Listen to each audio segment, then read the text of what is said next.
What's up, guys?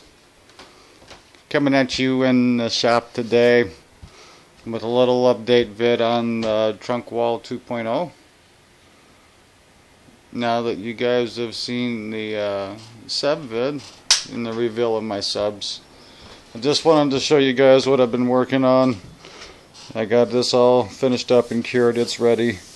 Maybe just a little bit of finishing sanding to get it to blend together to where you can't feel the difference.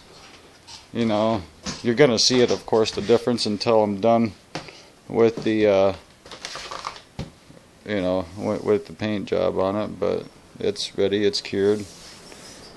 I kind of just went back over the body filler down through here where I filled in the holes and stuff, and I just kind of did an extra little coat, a thin coat of fiberglass resin over it, just for the back side that's going to be exposed outside of the shell a little bit.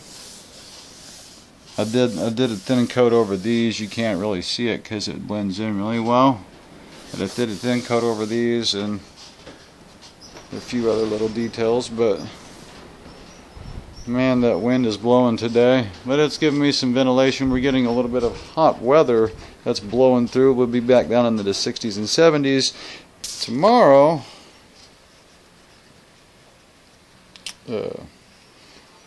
So hopefully, I don't know, it'll be done soon and I can get on with my work here.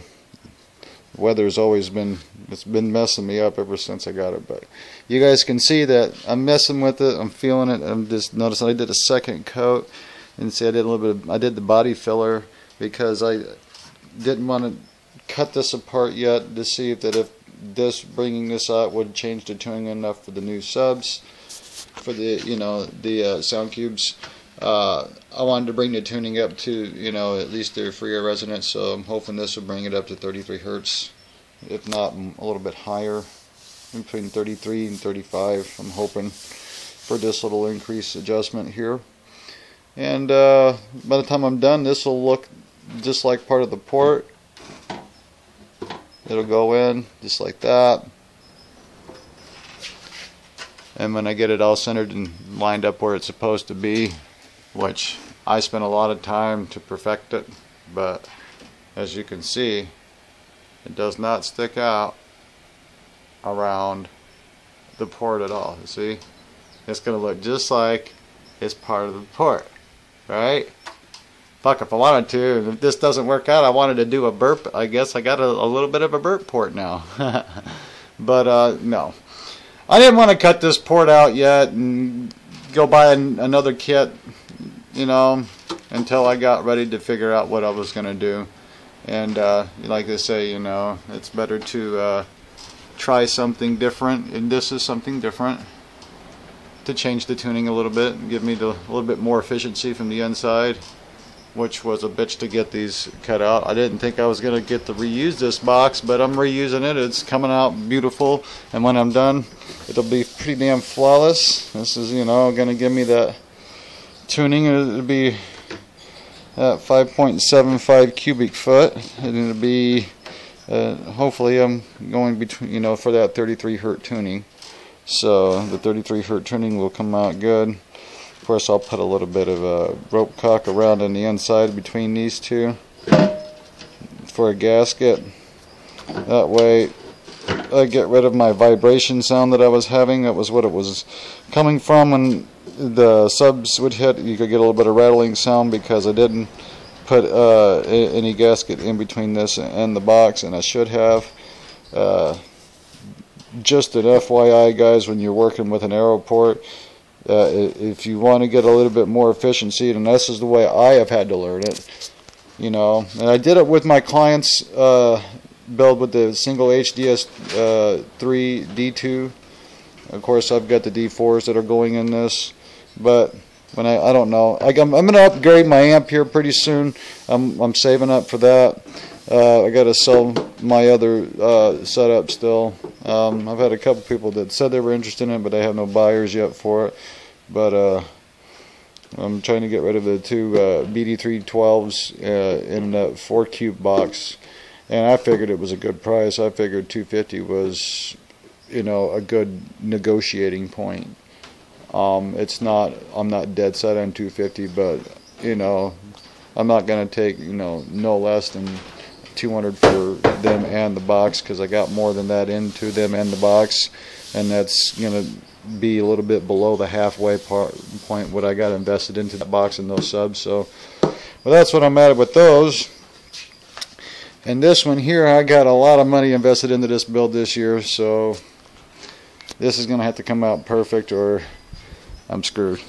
So I'm working on it slowly and making sure everything is done up right. And what I'm doing right now is I had a couple of spots in there that I wore thin with some acetone and alcohol, trying to get this port to come apart, but apparently the ABS glue that I used is really good, and the vinyl glue that I used on the center back part of the port, and I even tried to dig it out with, you know, a razor knife and separate the coupler and all that stuff really good, but it didn't tend to work out the way I wanted to, so I got that to deal with. But I'll just rub a little bit of ABS back in there and seal the seam up really good and just call it good. When I get ready to change it out, I'll probably have to cut one of the flares off and get rid of it, and it won't be usable again, because apparently the vinyl glue has set itself in just as good as the ABS has in the backside, and it's not going to let go with, you know, a little bit of acetone or alcohol.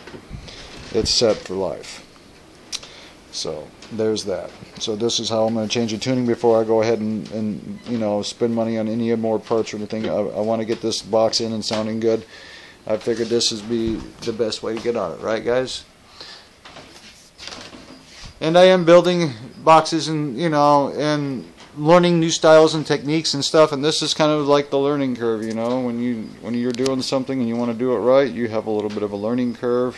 No matter what you know or where you're at, there's always going to be something you can learn to make things more efficient, more better. And this is what my efficiency and what I'm going to do to make this better. So it's not going to be the same color anymore. It's been surface prepped. This thing is as smooth as a baby's ass, I'm telling you.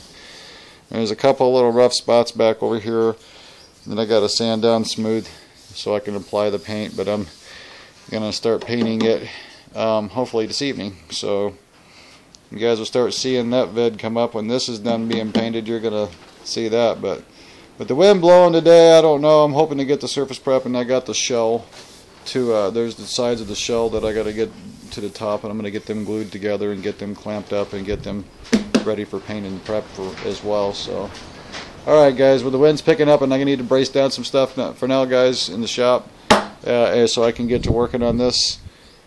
But just wanted to give you guys a little update and see what I'm up to and whatnot. And yes, the workshop is always a mess when you got a project going on, but I'm trying to keep it mostly organized.